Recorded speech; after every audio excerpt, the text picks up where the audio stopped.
Internet-based revenge porn is the latest form of harassment to be tackled in a national crackdown on sexual violence. The leaders of Australia's 9 governments have committed $30 million to curb abuse in relationships in their 12-year campaign against domestic violence. Here's National Affairs correspondent Greg Jennett.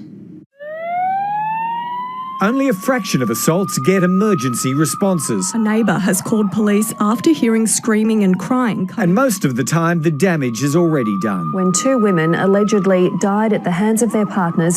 The figures show domestic violence is done on pseudo-industrial scales in Australia. More than 100 were killed or in attempted homicides last year alone. And almost 1.5 million women sexually assaulted since their teens. No more is the message. There must be no more of this family violence. To that end, governments, leaders at all levels, victims and counsellors have locked down plans for the next $30 million in legal and other services. More women are now reporting domestic and family violence. Our courts are responding and our governments are responding. This is not just let's come here and do this. There is so much more to do.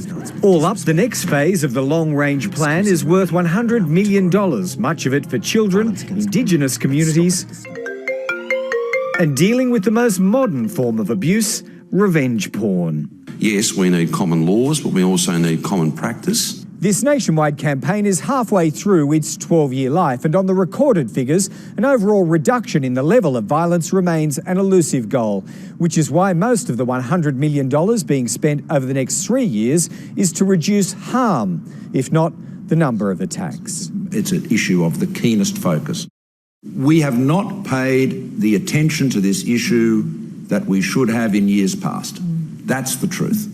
They've got 6 years to make up for lost time. Greg Jennett, ABC News, Canberra.